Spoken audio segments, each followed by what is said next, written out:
বিশ্ববিদ্যালয়ে একজন নতুন অধ্যাপক তার ক্লাস নিতে শুরু করলেন।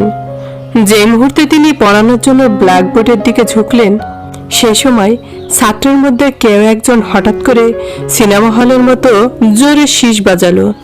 অধ্যাপক ঘুরে ক্লাসের দিকে তাকিয়ে জিজ্ঞেস করলেন, কে কে শীষ দিয়েছে, কে সিটি মারল?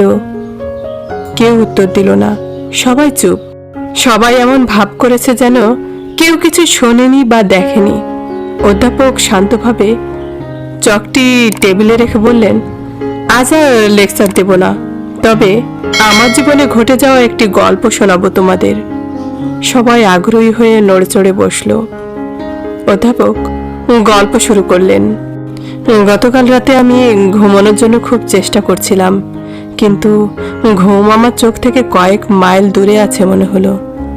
ভাবলাম ঘুম যখন আসছে না, আমার গাড়িতে রাতে পেট্রোল ভরে রাখি, যা কাল সকালের ভিড়ে আমার সময় বাঁচবে এবং তারপর নির্বিঘ্নে আমি ঘুমাতেও পারবো। গাড়ি নিয়ে বেরিয়ে ট্যাঙ্কিটি পরিপূর্ণ করে নেওয়ার পরে দেখি পুরো রাস্তা খালি, চারিদিকে ঠান্ডা বাতাস, আকাশে হালকা মেঘের আড়ালে আধো চাঁদ। তাই ভাবলাম একটু আশেপাশে ঘুরে আসি। একটু সামনে অগ্রসর হতেই হঠাৎ রাস্তার পাশে এক কোণে আমি একজন ভদ্রবেশী তরুণী মেয়েকে দেখলাম। আলো আধারেতে দাঁড়িয়ে আছেন অসহায়ভাবে। যেই রকম সুন্দরী সেই রকম সুন্দর পোশাক তার। পোশাকটি দেখে মনে হচ্ছিল তার রূপের সঙ্গে ম্যাচ করে কোনো নিপুণ শিল্পী এটি বানিয়েছেন। নিশ্চয় কোনো পার্টি থেকে ফিরছেন তিনি।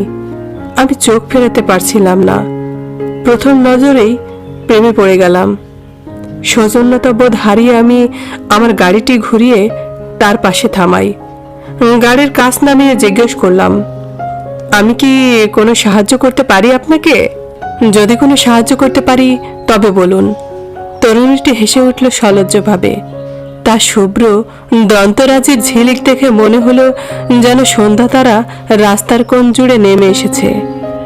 তিনি মৃদু হেসে আমাকে জিজ্ঞাসা করলেন, আমি কি তাকে তার বাড়িতে পৌঁছে দিতে পারি? তার গাড়িটি আসবে না, কারণ স্টার্ট নিচ্ছে না বলে জানিয়েছেন তার ড্রাইভার, আর সে কোনো ট্যাক্সিও পাচ্ছে না অনেকক্ষণ ধরে। আমার হার্টবিট বেড়ে গেল। আমি গাড়ি থেকে নেমে তাকে আমার সামনের দরজা খুলে দিলাম। তিনি আমার সাথে সামনের সিটে বসলেন সানন্দে। অতঃপর আমি তাকে নিজের পরিচয় জানিয়ে বললাম, আমি আপনাদের এলাকারই পাশের বিশ্ববিদ্যালয়ের অধ্যাপক। উনি ওনার পরিচয় জানালেন। আমরা কথা বলতে শুরু করলাম এবং অবাক হয়ে দেখলাম তিনি খুবই বুদ্ধিমতী। বিভিন্ন ধরনের টপিক নিয়ে আলোচনা করার পর বুঝলাম সবগুলো বিষয়ের উপরই তার প্রভূত জ্ঞান আছে, যা আজকালকার অনেক যুবকেরই নেই। অনেক দূরে তার ঠিকানায় যখন পৌঁছালাম, তিনি আমার বিনয় প্রকৃতি ও সুন্দর আচরণের প্রশংসা করে বললেন, আমরা দুজনেই মুক্ত মনের মানুষ, আমাদের আবার দেখা হতে পারে।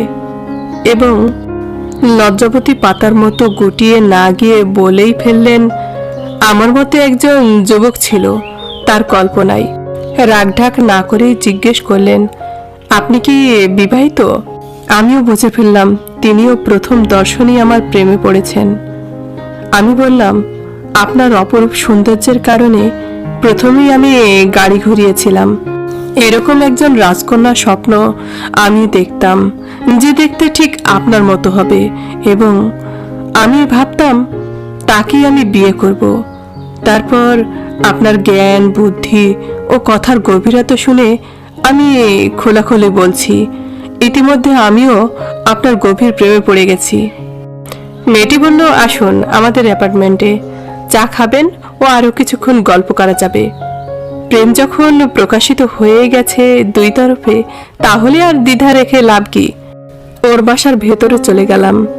আরও কিছুক্ষণ গল্প করে বিদায় নেওয়ার সময় সে আমাকে বলল, শুনুন, আপনি যে বিশ্ববিদ্যালয়ের কথা উল্লেখ করেছেন, আমার ভাই সে বিশ্ববিদ্যালয়ে পড়ে, মানে আপনারই ছাত্র হবে।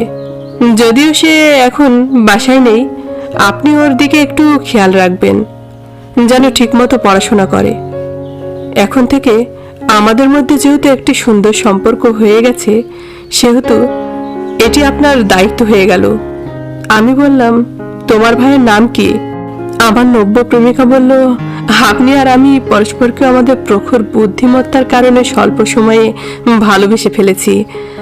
আপনি আপনার বুদ্ধি দিয়ে খুঁজে বের করবেন তাকে, তাই আমি তার নাম বলছি না। তবে আমার ভাইয়ের একটা বৈশিষ্ট্য আছে যা দিয়ে আপনি তাকে চিনতে পারবে। বললাম, আচ্ছা তাহলে বলো কি সেই বৈশিষ্ট্য? আমার প্রেমিকা বলল, সে প্রায়ই হঠাৎ জোরে শীষ দেয়। পুরো ক্লাসের সমস্ত চোখ তৎক্ষণাৎ যে ছেলেটি শীষ দিয়েছিল তার দিকে ঘাড় ফিরিয়ে তাকিয়ে রইল। অধ্যাপক ধীরে ধীরে চকটি আবার হাতে উঠিয়ে নিয়ে গভীরভাবে বললেন, আমি মনোবিজ্ঞানে আমার পিএইচডি ডিগ্রি করিনি, আমি এটি অর্জন করেছি।